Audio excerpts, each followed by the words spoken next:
Excellent Père de grâce, Père d'amour, nous te bénissons, nous te rendons grâce pour tes bontés renouvelées en cette journée. Nous te disons merci pour tout ce que tu fais, pour ce que tu as fait et pour ce que tu feras encore. Gloire et honneur te soient rendus d'éternité en éternité, dans le nom de Jésus-Christ. Nous venons te consacrer ce moment dans ta présence. Nous te confions toutes choses, le début, le milieu et la fin de ce moment de prière, afin que toi qui es capable d'agir et de faire bien au-delà de ce que nous pouvons penser ou imaginer, Père, que tu puisses accomplir tes bontés, ta faveur et tes bénédictions dans nos vies. Amen. Saint-Esprit de Dieu, viens nous conduire dans ce moment. Remplis-nous de ta présence, remplis-nous de ton discernement. Mets des paroles dans nos bouches. Donne-nous de disposer nos cœurs pour recevoir une parole de délivrance, une parole de libération, une parole qui va apporter une paix, la paix de Dieu qui surpasse toute intelligence. Merci, Abba Père. Amen.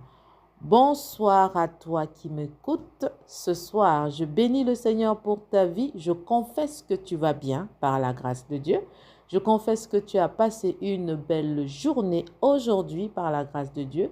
Et j'espère que tu as pu avoir le temps, la force et l'énergie de te rendre aujourd'hui dans la présence de Dieu. Sinon, si tu n'as pas pu, ce n'est pas grave. Tu peux encore rendre grâce à Dieu et te connecter dans un culte en ligne. Et je crois qu'il y a une parole qui va assurément te bénir. Amen. Alors ce soir, je suis encore, par la grâce de Dieu, qui, moi, c'est devient une pure bénédiction de passer ces moments avec toi.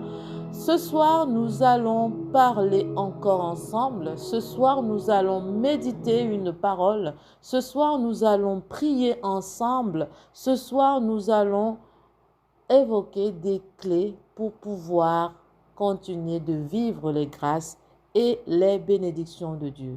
De quoi allons-nous parler ce soir?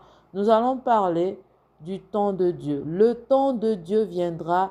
Humilie-toi sous sa main puissante. Humilie-toi sous la puissante main de Dieu, car son temps viendra. Quel est le verset clé? Le verset clé est tiré de 1 Pierre 5, verset 6. La parole de Dieu nous dit: humiliez-vous donc sous la puissante main de Dieu, afin qu'il vous élève au temps convenable. Je t'invite à prendre un moment dans la présence de Dieu, un moment de silence, à passer dans la présence de Dieu. Déconnecte-toi de tout ce qui pourrait te distraire, dispose ton cœur et sois dans l'attente de ce que Dieu va te parler ce soir au travers de sa parole. Amen. Alors, humilie-toi donc devant, sous la puissante main de Dieu, afin qu'il t'élève au temps convenable. Que nous dit la parole exactement? Alors, il y a des moments où Dieu te dit simplement attends. Il y a des moments où Dieu te dit plie le genou, courbe le cœur, reste sous ma main. Et ce n'est pas cette posture d'humilité que Dieu prépare. Et c'est dans cette posture d'humilité que Dieu va préparer ta promotion, ta restauration et ton élévation. Quelle est cette posture? C'est une posture d'humilité devant Dieu. S'humilier ne veut pas dire se rabaisser, parce qu'on a souvent tendance à faire... on a souvent tendance à se tromper sur ces deux mots. S'humilier ne veut pas dire se rabaisser. S'humilier signifie reconnaître que Dieu est Dieu et que nous sommes ses enfants. C'est se soumettre avec confiance en croyant que son plan est meilleur que notre plan. S'humilier, c'est laisser Dieu être Dieu. C'est mettre de côté l'orgueil, les connaissances qu'on pense avoir, l'intelligence ou la sagesse qu'on pense avoir et laisser Dieu prendre le contrôle de toutes choses. Pourquoi devons-nous nous humilier? Parce que l'orgueil nous pousse à forcer les choses, à chercher par nous-mêmes ce que Dieu aurait donné au temps convenable. La parole de Dieu dans Jacques chapitre 4, dans son verset 10, nous dit « Humiliez-vous devant le Seigneur et il vous élèvera. Ecclésiaste chapitre 3 verset 11 nous dit, Dieu fait toutes choses belles en son temps, même s'il a mis dans leur cœur la pensée d'éternité. Humiliez-vous. Aujourd'hui, véritablement, le message, c'est de s'humilier, mais de s'humilier devant la puissance de Dieu. Quand Dieu dit « pas encore », ce n'est pas un rejet, c'est une invitation à faire confiance à son calendrier céleste. Joseph a été humilié, Joseph a été rejeté, Joseph a été trahi, Joseph a été oublié, mais un jour, en une seule nuit, Dieu l'a élevé du cachot au palais. C'est dans cette humilité que Dieu va agir, que Dieu va accomplir la destinée ou les desseins qu'il a en réserve pour toi. La parole de Dieu dans le psaume 37, du verset 5 au verset 7 nous dit « Recommande ton sort à l'Éternel, mets en lui ta confiance et il agira. Il fera paraître ta justice comme la lumière et ton droit comme le soleil de son midi. Garde le silence devant l'Éternel et espère en lui. » L'humilité va attirer la faveur de Dieu. L'humilité va nous garder en sécurité sous la main puissante de Dieu. Cette main qui guérit, cette main qui protège, cette main qui relève, cette main qui façonne et surtout cette main qui élève. L'humilité précède toujours la gloire. Si tu es humble devant Dieu, il y a une gloire que Dieu prépare pour toi. Il faut donc s'humilier sous la main puissante de l'Éternel. Alors, quelle histoire biblique j'aimerais partager avec toi ce soir? C'est l'histoire de David. David a été un roi, mais il n'a pas cherché à forcer l'accomplissement de cette prophétie. Il a refusé de tuer Saül alors qu'il en avait l'occasion parce qu'il savait que Dieu seul devait le lever. David aurait pu choisir parce que lorsque tu es oint, imagine-toi, toi et moi aujourd'hui, on est oint par Dieu et qu'on sait pertinemment que celui qui est sur le trône là, Dieu lui a déjà tourné le dos. Dieu n'est plus avec lui, Dieu est désormais avec David. David aurait pu se dire que parce que Dieu m'a oint, mais je m'avais combattre Saül, je vais l'enlever de son trône, je vais m'asseoir à ce trône. Dieu est un Dieu de processus. Ce n'est pas parce que David a été oint qu'il fallait qu'il agisse selon son propre désir ou selon ses propres projets. S'humilier devant Dieu, c'est aussi laisser Dieu accomplir ses projets pour nos vies, c'est laisser le processus de Dieu suivre son cours. David a donc attendu le temps convenable et quand Dieu a jugé que c'était l'heure, il a été élevé publiquement sans effort humain. Et Dieu l'a préparé. Il y a toujours ce temps de préparation.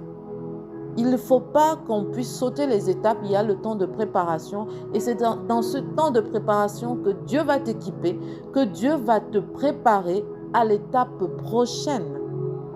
Parfois, le désert est un temps de préparation. Je vois un peu, lorsque tu lis l'histoire de David, lorsque David fuyait devant Saül, il fuyait, partout il partait, il se cachait de lui. Il fuyait devant lui alors que Dieu était avec lui. Ce n'est pas parce que Dieu est avec toi que tu vas t'attaquer à tout. Ce n'est pas parce que Dieu est avec toi que toutes les batailles sont pour toi. Amen. À un moment, il faut qu'on laisse Dieu être Dieu et suivre le processus de Dieu. L'important en ce moment, c'est d'écouter la voix de Dieu. C'est d'avoir le discernement et c'est d'entendre Dieu nous parler. Amen. Amen. Alors, quelles sont les clés spirituelles que je voudrais que tu retiennes de cette exhortation? Premièrement, l'humilité attire l'élévation divine. Elle prépare ton cœur pour recevoir un cœur d'humilité.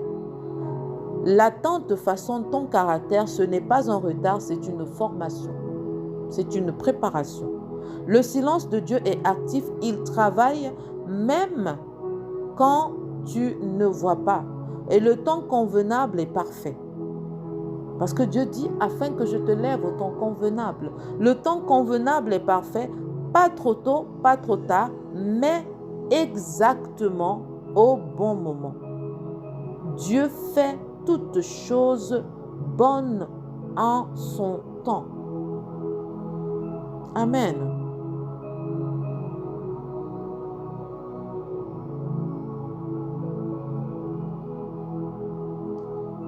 Et qu'est-ce que tu dois faire pendant que tu es dans cette attente? Il faut que tu te taises et que tu observes. À un moment, il est important de se taire, de ne pas se précipiter. Tu peux continuer de servir dans l'ombre. Tu peux garder un cœur reconnaissant, demeurer dans la gratitude. Tu peux faire confiance aux voies de Dieu, car Dieu sait ce qu'il fait. Dieu sait exactement ce qu'il fait. Amen. N'hésite pas à peut-être à écrire quelle est la clé qui te parle le plus. Quelle est l'attitude que tu penses que tu devrais avoir en ce moment? Peut-être que tu es dans cette attente et que peut-être cette parole te parle. Quelle est cette clé que tu penses que Je vais peut-être vous partager des clés, mais quelle est cette clé? Quelle est cette clé qui s'adapte à ta situation que tu devrais appliquer? Demande à Dieu. Demande à Dieu de te révéler cela. Amen.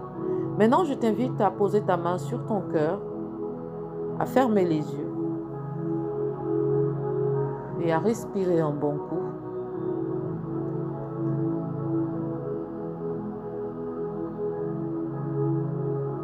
Nous allons prier, nous allons demander à Dieu de nous élever au temps convenable, au temps que lui l'a prévu. Amen. Je pose également ma main sur mon cœur.